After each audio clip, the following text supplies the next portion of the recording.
How do you feel about that? I'm still happy and all agree on the inside. Yeah. When people reach out to us like viewers like you, and y'all help us in the smallest way and the largest, greatest way. Y'all, see, before I came to this interview, I spoke with Mr. earlier. I was sitting on the bed, other side of my bed, crying for tears of joy, and I'm very happy. It's people like Mr. that make things happen and bring it to your attention, let you know the reality and the truth about homelessness. What's up, YouTube? Atlanta Street Interviews out here with the update. So you know, we got the lovely young lady who a lot of people have viewed, and you know, the long and short of it is that you know you were connected to a kind of well-known family here in Atlanta, and you had some things going on.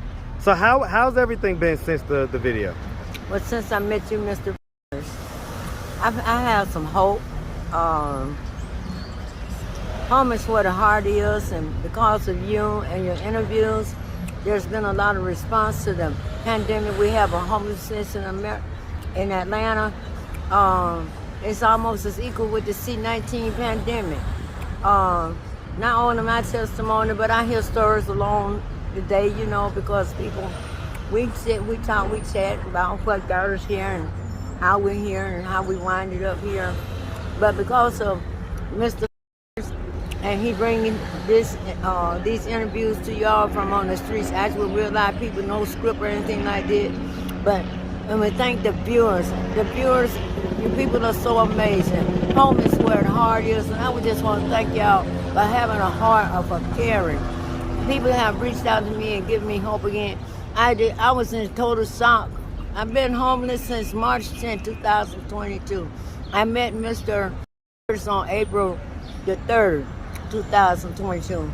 But since I met him, and they're watching Atlanta Street Live, and it's because of viewers and people like you all that have a heart. That's why when I respond to people that contribute and make donations for me, one guy even sent me and said, "Ma'am, here's so-and-so amount to help you with a little food." And it's just so heartwarming. And people, you know, they send me prayers to talk, you know, to pray. I mean, there's a lot of love in it, but we need to do something about this. I've been able to get like bus fare and go to places I need to use some of the resources. I've been able to keep my vaccinations up and my mental health behavior. I have a new primary care health physician now, and they've regulated my hypertension. My hypertension was at stroke level. He calls me a young lady. I don't say I'm an old lady, but at age 61, I'm about to be eligible for my senior citizen benefits. But I just want to thank you all so much, and it's been well. rough. Let me ask you this. So Rebecca, you know, I think people do want to know. So you know, last time you had kind of just, you know, you just smoked some crack about a day or so ago. Do you do crack as well? I used to. I've been clean now 24 hours. 24 hours? Yes, as a matter of fact, my glass give me over there. Yeah, I put it down on the ground, baby, and I'm done. Okay, so the last time you smoked crack was yesterday? No, it's been about 2 days? About 4 days, up to 4 days now. 4 days? Okay. Yes. Yeah. How long has it been this time since you smoked crack? Well, out of my desperation to sweetness, I was trying to get off the streets, and I checked myself into 2 rehabilitation places to be detoxed, and I was discharged because of my mental health behavior. But my medications have been regulated, but I wanted to get off the street. Since that time, it's been nearly 3 weeks ago to today, I was slapped and stomped in the face and robbed of my photography equipment. That's my other way of trying to make money on my. I love people. I love getting out there and taking pictures of their persons, buildings, artwork. So you say someone robbed you and took your equipment? My photograph, yeah. And so you say that caused you to smoke crack? I don't know. I was in a crack area, but from that experience. Well, I'm asking, did you smoke crack after that? No. So when was the last time you smoked crack? I haven't smoked crack now. It's been about nearly over 2 weeks now. About 2 weeks? It's been about 2 weeks now. Okay. This came out detoxification week before last. Let me ask you this: did the city official who you didn't name anybody, but the city official who was connected to your daughter, who might possibly be, I guess you say that's the father Yeah. to your daughter, did he see the video? Did he reach out or anything like that? Oh no, I don't think I'll ever know really who he is. No, he hasn't reached out at all. And then, Well, you said that you knew who he was. How many fathers do they have? You got 6 kids. How many dads? neither one of them have the same father. One is baby. Okay. Sorry to hear about number- that. What age did that happen? Let me see. It was about 1990. How old was I? It was 32 years ago. 32. Okay. And so, what was the circumstances of that? How did you end up getting like that? I was out doing my thing. So you was doing drugs? Yeah, and I had gotten tired, and the guy offered me a ride home, but he said he was going by his place, and he just sexed me up and down all night long, but he did take me home the next day. As a matter of fact, he came back by my mom's house. About through my sleep and seen that I was showing, but I did know his name. And What's I his did name? take him to court. I don't want to say, baby, he's a city official. He's a city official? Yes, sir. Atlanta? Yes, sir. Very prominent. Yeah, I know who he is. It just disturbs me to talk about him sometimes. Is he still a city official? I'm quite certain that, he may still be retired, but I know he's over highway city streets or something like that. Have you talked to any of your kids since Oh the video? yes, I could live with my children. I have very successful children. Well, why don't you go live with them? Because I have episodes and I'm on medications. And So it's I the don't mental want- health episodes? Yes, and I don't want to be a threat to my grandchildren. I'm not going to take that chance. I understand. Yes, so it's yeah, I get it. yeah. All right. Well, I mean, I know that you're kind of on your way, as far as doing things to get yourself I'm off the down street. here today to meet with the people in housing. Right. I had an idea to take my family down there to City Hall to go to Mayor Andrew Dickens' office personally and say, you need to get this 64-year-old lady off the street. It's dangerous out here. And then it's your health. I mean, you have to get resources. If you had to give some words to Andre Dickens right now, look him in the camera, what would you tell him right now? You're concerned about violence on the street. You need to be concerned about getting some of the homeless off the street, because we're becoming more crack addicts and alcoholics because we just don't know. That's our coping skill, and it's becoming more violent. I'm getting robbed of stuff that people are giving me, and people are blessing me with.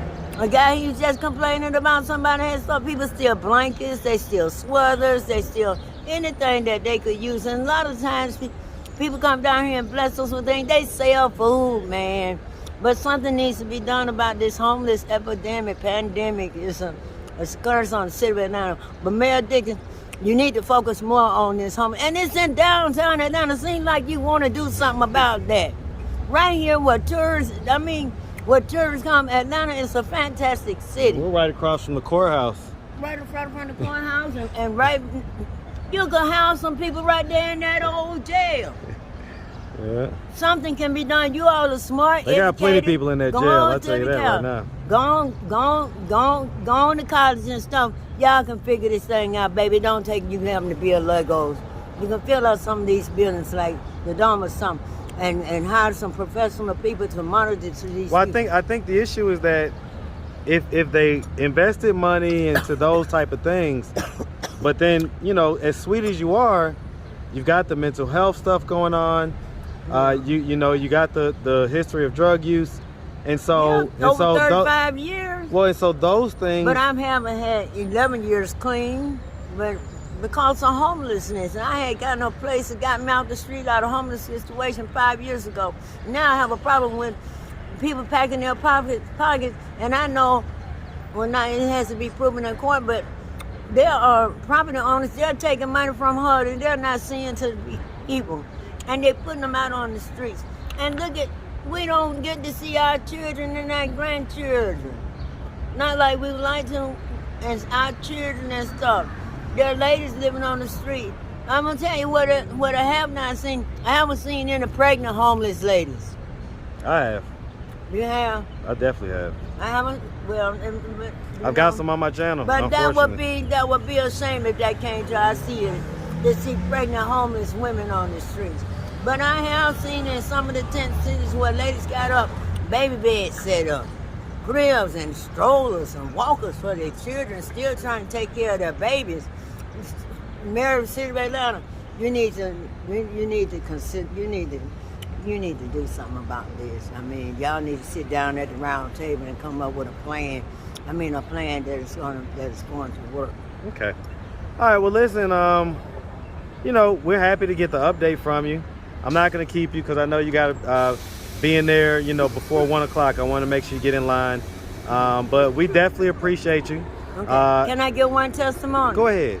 I know the young lady, we were out at the Kroger parking lot, and there was this lady, she was asking for change and stuff. She wanted to get some change to wash her clothes. There was a lady, she took the time to take us to her house and wash and dry 3 loads of clothes off of a homeless person, invited us into her home and fed us. What was her name?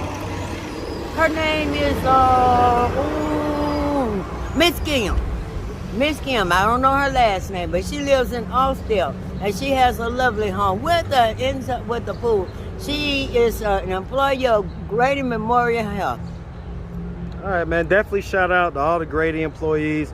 Shout out Miss Kim in Austell, man. Thank you, Miss Kim. It's the.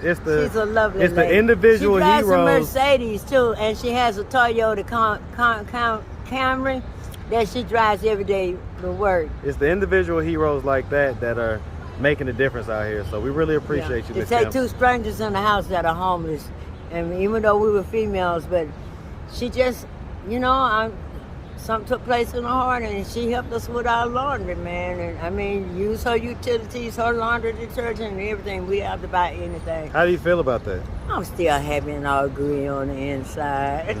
Yeah, Yeah. When people reach out to us, like viewers like you, and y'all help us in the smallest way and the largest, greatest way. Y'all, see, before I came to this interview, I spoke with Mr. earlier. I was sitting on the bed, other side of my bed, crying for tears of joy, and I'm very happy. It's people like Mr. that make things happen and bring it to your attention, let you know the reality and the truth about homelessness. It's goodness, and it's bad sides. But someone needs to be held accountable for this. All right.